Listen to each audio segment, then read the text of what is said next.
ہم ایک طرف حسینیت پر بھی ناز کرتے ہیں تو اپنی بریلویت پر بھی ناز کرتے ہیں. ہم صرف حسینی نہیں، بریلوی حسینی ہیں. اعوذ باللہ من الشیطان الرجیم. بسم اللہ الرحمن الرحیم.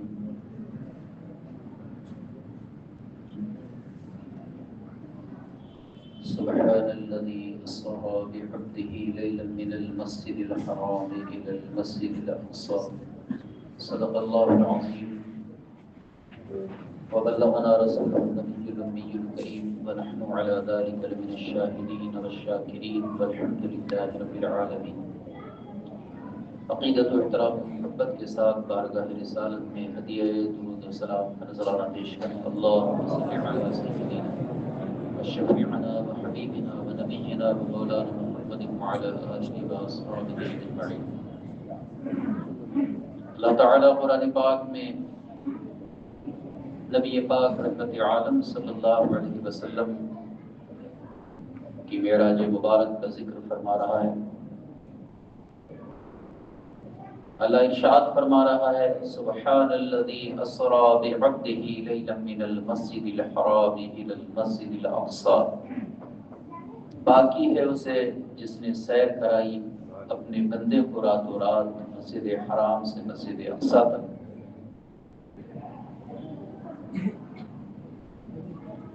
اللہ تبارک و تعالی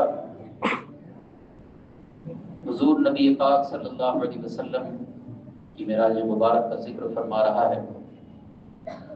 آپ کی سیر کا ذکر فرمایا جا رہا ہے. یہ معراج حضور نبی پاک صلی اللہ علیہ وسلم کی سیر ہے. سیر کا معنی تفریح بھی ہوتا ہے. حضور نبی کریم رحمت عالم صلی اللہ علیہ وسلم کا یہ عظیم الشان معجزہ ہے جس سے انسان کی عقل حیران ہے اور فلاسفہ کی عقلیں حضور نبی پاک صلی اللہ علیہ وسلم کے سفر معراج سے حیرت زدہ کہ یہ کیسے ممکن ہے کہ اللہ کے پیارے محبوب صلی اللہ علیہ وسلم آسمانوں کی بلندیوں کی سیر کر کے واپس تشریف لائے، جہاں سے کسی کا گزرنا ممکن اس لیے نہیں ہے کہ فلسفی کہتے ہیں کہ آسمان تک پہنچنے کے لیے ایسے طبقات ہیں جن کا پار کرنا انسان کے لیے مشکل، بہت ہی مشکل ہے. ایک جگہ ہے جس کو کہتے ہیں طبقہ باردہ جو بالکل سرد ہے. ایک ایسا مقام ہے، ایک ایسی جگہ ہے جس کو کہتے ہیں طبقہ زمخریریہ. وہ کہتے ہیں کہ وہ بالکل گرم جگہ ہے، وہاں جہاں سے انسان کا گزرنا ممکن نہیں ہے. لیکن ان بے عقلوں کو یہ نہیں معلوم ہے کہ مصطفیٰ ان وادیوں سے گزر رہے ہیں جن وادیوں کو رب نے مصطفیٰ ہی کے لیے بنایا ہے.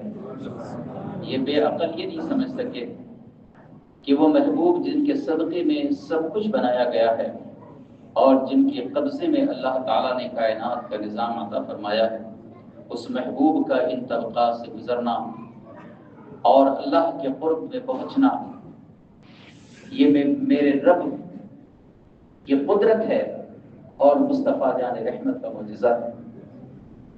معراج مبارک جس کا ذکر مفسرین نے، محدثین کرام نے، احادیث کریمہ میں تفصیل سے فرمایا ہے. حدیث متواترہ سے حضور نبی پاک صلی اللہ علیہ وسلم کی معراج مبارک، مسجد اقصی سے آسمانوں کی بلندیوں کی طرف جانا، حضور کا آسمانوں کی سیر کرنا، جنت کی بہاروں کی سیر کرنا، وہاں کے حالات اور وہاں کی تمام جو عجائبات ہیں ان کا مشاہدہ کرنا، یہ میرے آقا صلی اللہ علیہ وسلم کا عظیم الشان معجزہ ہے. نبی کریم رحمت عالم صلی اللہ علیہ وسلم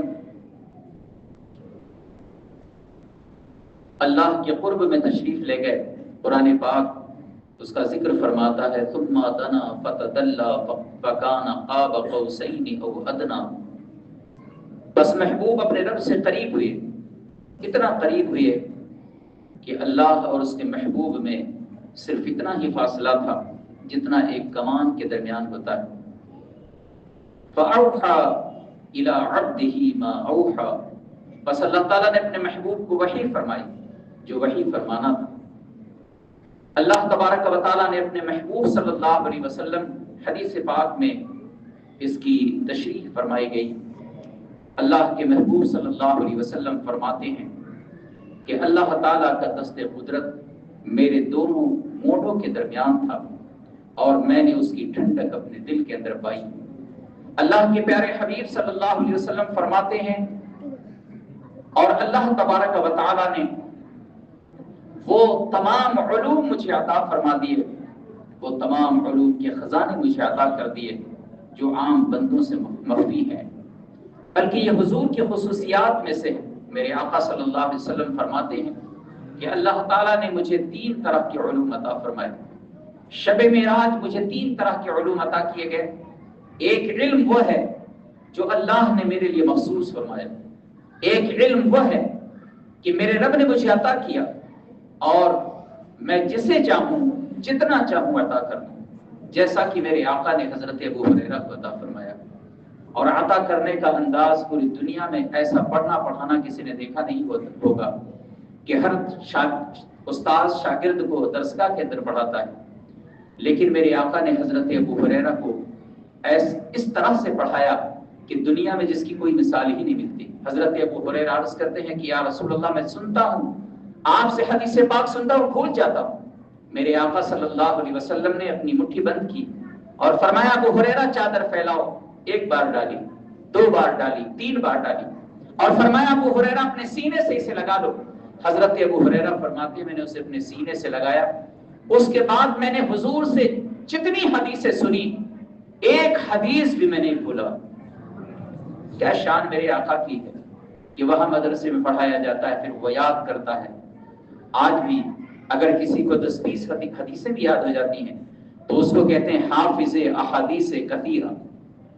10 حدیث کسی کو یاد ہو جائے، 40 تو بہت کم ہی یاد ہوگی۔ کچھ لوگوں کو ہوگی، بعض علماء ان کو یاد ہے، اور اکثریت ایسی ہے کہ جن کو اگر ان کو کہا جائے کہ سند کے ساتھ اتنی حدیثیں آپ کو سنانا ہے تو بہت مشکل کام ہے یہ۔ لیکن کیا شان ہے حضرت ابو ہریرہ کی کہ میرے آقا صلی اللہ علیہ وسلم سے جتنی حدیثیں سنا، ایک حدیث بھی حضرت ابو ہریرہ نہیں بھولے۔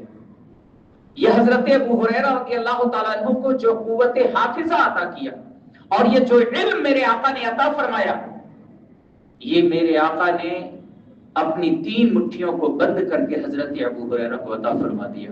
اس لیے فرماتے ہیں کہ ایک علم وہ ہے جو میرے رب نے مجھے شب معراج عطا کیا کہ میں جسے چاہوں جتنا چاہوں عطا کروں۔ حضرت مولا علی کو عطا کیا۔ حضرت علی فرماتے ہیں کہ میں نے حضور سے سورہ فاتحہ کی تفسیر پڑھی، اگر میں اس تفسیر کو لکھوں تو 70 اونٹوں کا بوجھ بن جائے۔ کیا شان ہے حضرت مولا علی کی!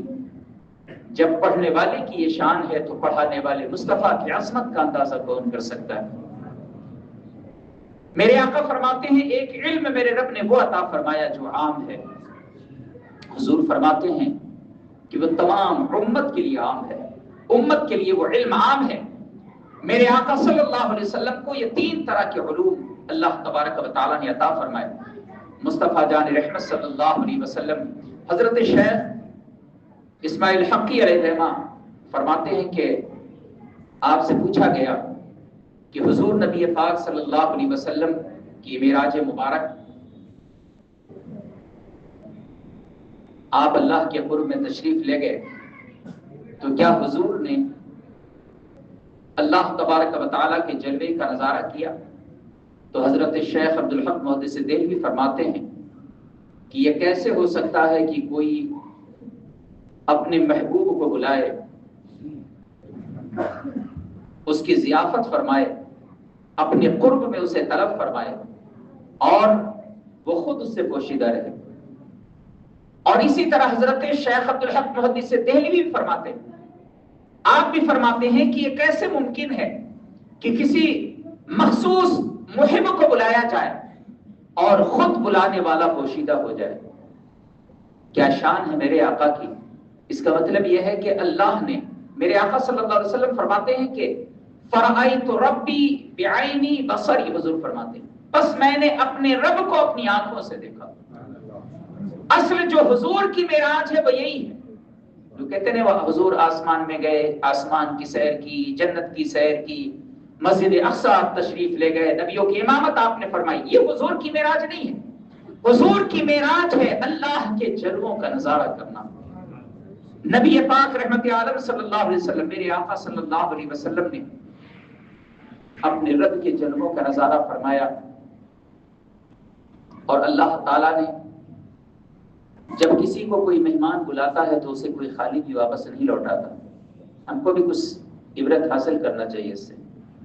کوئی مہمان آتا ہے تو بمبئی والا چائے پلا کے اس کو فوراً بھگا دیتا ہے، وہ سوچتا ہے کہ ہمارے یہاں کھانا کھلانا نہ پڑے تو بڑا اچھا ہوگا۔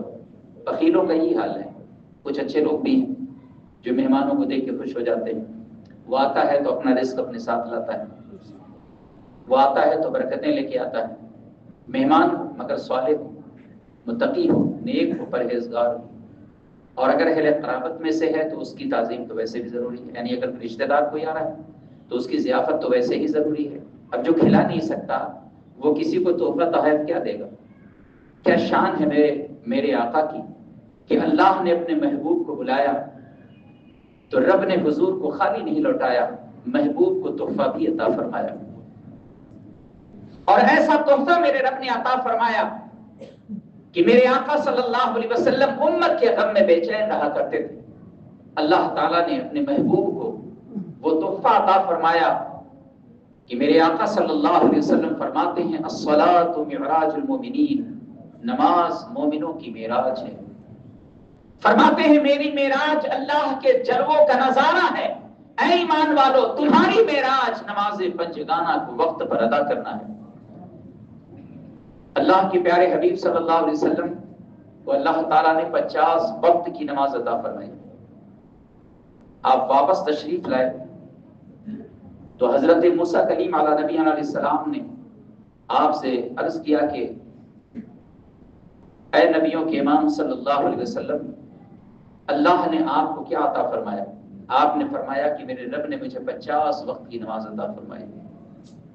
حضرت موسیٰ کلیم علیہ نبی علیہ السلام جو صاحب کتاب ہیں، اللہ کے نبی ہیں، آپ جانتے تھے کہ جب میری امت کے لوگ چند وقت کی نماز نہیں پڑھ سکے تو حضور کی امت تو اور بھی زیادہ کمزور ہے، یہ کیسے اتنی نماز پڑھے گی؟ وہ 5 وقت کی پڑھنے کوئی آتا نہیں ہے، یہ 50 ہوتی تو کون پڑھتا؟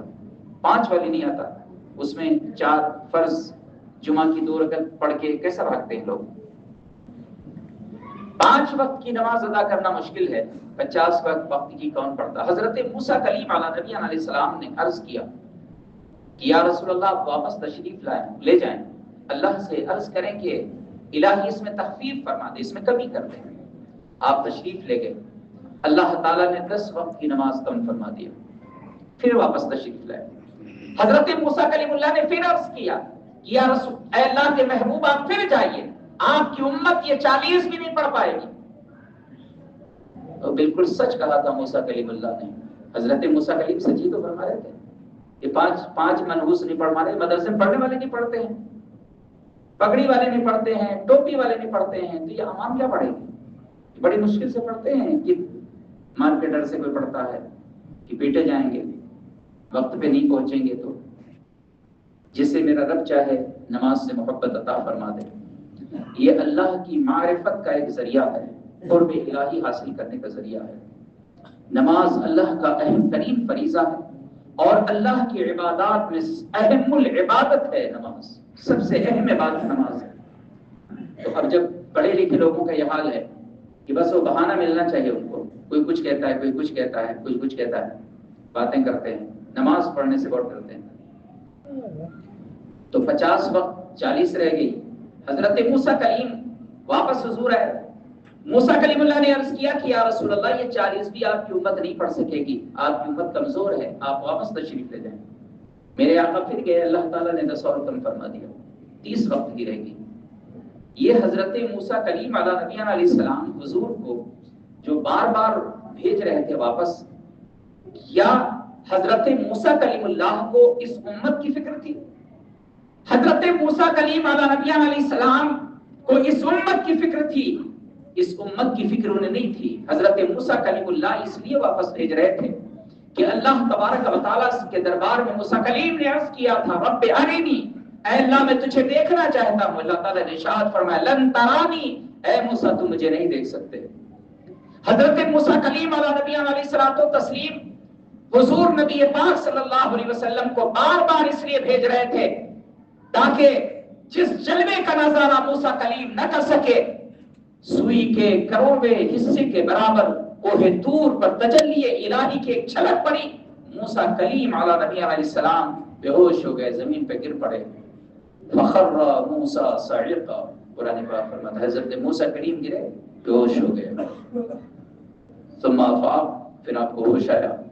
آل آپ نے فرمایا، الہی میں تیرے دربار میں توبہ کرتا ہوں اور میں پہلا مسلمان، وَأَنَا أَوَّلُ الْمُسْلِمِينَ، اے اللہ میں پہلا مسلمان۔ حضرت موسیٰ کلیم علیہ نبی علیہ الصلوۃ والتسلیم بار بار تشریف لے جا رہے تھے، حضور بار بار تشریف لے جا رہے تھے، حضرت موسیٰ کلیم واپس آتے تھے۔ حضرت موسیٰ کلیم حضور کو اس لیے بار بار بھیج رہے تھے تاکہ وہ جلوہ رب جسے حضرت موسیٰ کلیم نہ دیکھ سکے اور جس کی تاب حضرت موسیٰ کلیم اللہ نہ لا سکے، اللہ کے پیارے حبیب صلی اللہ علیہ وسلم جو اللہ کے جلووں کا نظارہ کر کے تشریف لا رہے تھے، حضرت موسیٰ کلیم مصطفیٰ کے جمال مبارک کو دیکھ کر اللہ کی تجلیات کا نظارہ کر سکیں، اس لیے بار بار بھیج رہے تھے۔ یا رسول اللہ پھر جائیے، اے اللہ کے محبوب پھر جائیے۔ آپ تشریف لے گئے یہاں تک کہ 5 وقت کی نماز رہ گئی۔ نہ پڑھنے والے ہی سوچتے ہوں گے کہ ایک بار حضور اور چلے گئے ہوتے تو فرصتی مل گئی ہوتی۔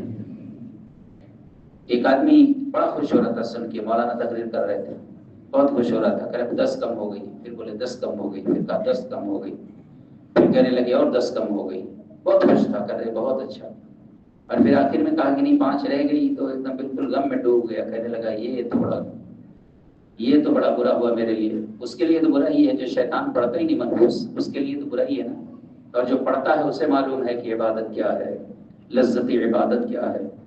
حضرت مولا علی رضی اللہ تعالیٰ عنہ سے پوچھا گیا، اے علی، اللہ کے محبوب صلی اللہ علیہ وسلم فرماتے ہیں کہ اللہ کی عبادت اس طرح کرو گویا تم اپنے رب کو دیکھ رہے ہو۔ اے مولا علی، کیا آپ نماز میں اللہ کے جلووں کا نظارہ کرتے ہیں؟ حضرت علی فرماتے ہیں کہ علی اس وقت تک دوسرا سجدہ نہیں کرتا جب تک کہ اللہ کے جلووں کا نظارہ نہیں کر لیتا۔ جسے لذت عبادت ہے، جسے نماز کی لذت کی خبر ہے، اور جسے شوق عبادت جس کے دل میں ہے، یہی وجہ تو ہے اللہ والوں نے پوری رات عبادت میں گزار دیا، نوافل میں گزار دیا۔ بعض بزرگوں کی پوری رات گزر گئی۔ حضرت امام اعظم ابو حنیفہ رضی اللہ تعالیٰ اپنے مکان کی چھت کے اوپر پوری رات کھڑے رہتے تھے، پوری رات۔ کیا شان ہے حضرت امام اعظم ابو حنیفہ کی، جو وہاں جاتا ہے، جو گیا ہے اسے معلوم ہوگا، جو نہیں گیا ہے وہ بھی جائے اور وہاں کی زیارت کر کے آئے۔ کیا شان میرے آقا کی ہے، میرے آقا صلی اللہ علیہ وسلم کے غلاموں کی ہے۔ حضرت امام اعظم ابو حنیفہ کی مزار مبارک سے وہی خوشبو پھوٹتی ہے جو مدینہ طیبہ کی گلیوں سے خوشبو آتی ہے، اس لیے کہ حضرت امام اعظم کی بارگاہ مرکز علم ہے، علم کا مرکز ہے حضرت امام اعظم ابو حنیفہ۔ ایسی خوشبو آپ کے روضے مبارک سے پھوٹتی ہے کہ جب آپ کا وہ دروازہ کھلتا ہے، مزار شریف تو بند ہے چاروں طرف سے، لیکن جو حجرہ ہے اس کا دروازہ جب کھلتا ہے تو چاروں طرف خوشبو پھیل جاتی ہے۔ یہ شان ہے حضرت امام اعظم ابو حنیفہ رضی اللہ تعالیٰ عنہ کی، اللہ تعالیٰ ان پر اپنی رحمت نازل فرمائے۔ تو میرے آقا صلی اللہ علیہ وسلم کو اللہ تبارک و تعالیٰ نے تحفہ عطا فرمایا۔ میرے آقا نے ارشاد فرمایا کہ اے ایمان والو، میری معراج یہ ہے کہ میں نے اپنے رب کے جلووں کا نظارہ کیا، تمہاری معراج یہ ہے کہ نماز پنجگانہ کے پابند ہو جاؤ، اور جو نماز پنجگانہ کا پابند ہو جائے اللہ تبارک و تعالیٰ کا قرب حاصل کرنے کے لیے نوافل ادا کرے، اپنی راتوں کو اللہ کی عبادت میں گزارے، تو اللہ تبارک و تعالیٰ اسے بھی اپنی معرفت کا جام عطا فرما دے گا۔ اور ہمارے بزرگوں کو اللہ نے یہ منصب عطا فرمایا۔ بہت سارے بزرگان دین ہیں جنہوں نے، بعض وہ ہیں کہ جو اپنا ہوش قائم رکھ سکے، بعض وہ ہیں کہ جن کا ہوش رخصت ہو گیا۔ اللہ تبارک و تعالیٰ ان بزرگوں کی فیض و برکات سے ہمیں مالا مال فرمائے۔ تو حضور کی معراج پاک جو حق ہے اور میرے آقا کا عظیم الشان معجزہ ہے، اور یہ وہ مبارک شب ہے جس رات اللہ تبارک و تعالیٰ نے اپنے محبوب کو نماز کا تحفہ عطا فرمایا۔ میرے آقا صلی اللہ علیہ وسلم واپس تشریف لائے، اور کیا شان ہے مصطفیٰ جان رحمت کی، اور یہ سفر کتنی تیزی سے طے ہوا کہ انسان کی عقل حیران رہ جائے۔ زنجیر بھی ہلتی رہی، بستر بھی رہا گرم، یک پل میں سر عرش گئے آئے محمد صلی اللہ علیہ وسلم۔ ایک لمحے میں اتنا طویل سفر طے ہو گیا، انسان کی عقل حیران رہ جائے، اور اللہ کی قدرت اور میرے آقا صلی اللہ علیہ وسلم کا یہ معجزہ ہے کہ جو انسان کی عقل میں نہ آ سکے، تو اللہ تبارک و تعالیٰ نے یہ مبارک شب ہمیں عطا فرمایا۔ یہ ماہ مبارک جسے رجب المرجب کہتے ہیں، جو ماہ حرام ہے، جس مہینے کے اندر قتل و قتال حرام ہے، اللہ تعالیٰ نے اس ماہ مبارک کو اپنا مہینہ فرمایا، اور اس ماہ مبارک کا جو روزہ رکھتے ہیں انہیں میرے آقا صلی اللہ علیہ وسلم نے بشارت عطا فرمائی کہ اللہ تعالیٰ انہیں جنت کی نہر سے سیراب فرمائے گا۔ وہ نہر جس نہر کا نام ہی نہر رجب ہے، رجب ایک نہر کا نام ہے جنت میں، اس نہر سے اللہ تعالیٰ اسے سیراب فرمائے گا جو اس ماہ مبارک کا روزہ رکھتا ہے۔ اسی لیے بزرگان دین، اولیاء کرام، رجب، شعبان، رمضان، یہ تینوں مہینے کا مسلسل روزہ رکھا کرتے تھے، 3 مہینے پورا روزہ رکھتے تھے۔ بعض وہ حضرات ہیں کہ جو اکثر رجب شریف کا اور ماہ شعبان کا روزہ رکھا کرتے تھے۔ یہ برکتیں ہیں اس ماہ مبارک کی۔ اللہ تبارک و تعالیٰ اس ماہ مبارک کے فیض و برکات سے ہمیں مالا مال فرمائے۔ معراج شریف حضور نبی پاک صلی اللہ علیہ وسلم کا ایک عظیم الشان معجزہ ہے، اور میرے آقا صلی اللہ علیہ وسلم کی شان و عظمت کا یہ ایک نمونہ ہے دنیا کے سامنے کہ مقام مصطفیٰ کیا ہے، کہ جہاں انسان کیا حضرت جبریل کا گزر نہ ہو سکے، اس سے آگے میرے آقا گزر گئے۔ پل سے اتارو راہ گزر کو خبر نہ ہو، جبریل پر بچھائیں کہ تو پر کو خبر نہ ہو۔ حضور نبی پاک صلی اللہ علیہ وسلم کی شان یہ ہے کہ میرے آقا صلی اللہ علیہ وسلم کو اللہ تبارک و تعالی وہ منصب عطا فرمائے گا۔ آپ نے معراج کی شب بھی اپنی امت کو یاد فرمایا۔ اللہ تعالیٰ نے ارشاد فرمایا، محبوب ہم آپ کو اتنا عطا کریں گے کہ آپ راضی ہو جائیں گے۔ حضور نبی پاک صلی اللہ علیہ وسلم فرماتے ہیں کہ میں اس وقت تک راضی نہیں ہوں گا جب تک کہ میرا ایک امتی بھی جہنم میں ہوگا۔ میرے آقا صلی اللہ علیہ وسلم کبھی حوض کوثر پر ہوں گے، کبھی میزان عمل پہ ہوں گے، اور کبھی حضور نبی پاک پلسرات پر ہوں گے۔ امام اہل سنت اعلی حضرت فرماتے ہیں، رضا پل سے اب وجد کرتے گزریے کہ ہے رب سلم صدائے محمد صلی اللہ علیہ وسلم۔ حضور نبی پاک صلی اللہ علیہ وسلم کے لب مبارک پر رب سلم امتی کی صدا ہوگی، اور آپ کی امت پلسرات سے گزرتی ہوگی۔ اللہ تبارک و تعالی ہمیں اور تمام حضور کے عاشقوں کو حضور نبی پاک صلی اللہ علیہ وسلم کی شفاعت نصیب فرمائے، اور آج کی اس مبارک شب کے فیض و برکات سے اللہ تعالیٰ ہمیں مالا مال فرمائے۔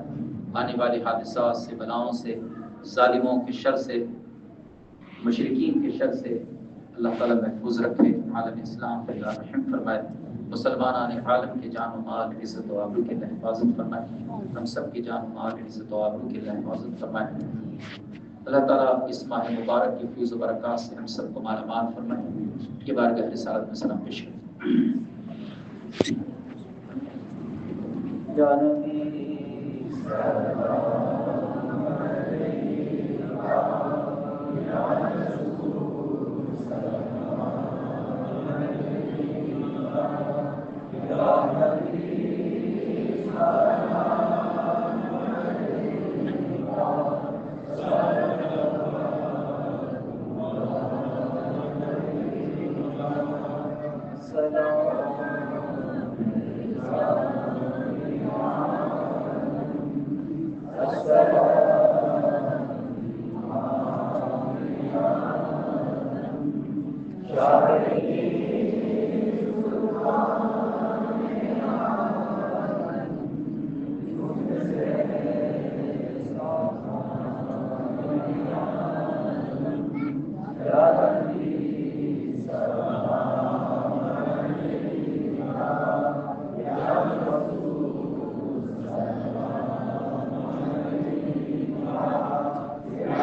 والسلام عليك يا حبيب الله، الصلاة والسلام عليك يا نبي الله وعلى آلك وأصحابك يا سيدي يا رسول الله. الہی تیرا اور تیرے محبوبین کا بھی ذکر کر. یا اللہ ذکر پاک کی محفل کو اپنے دربار کرم میں قبول فرما دے. یا اللہ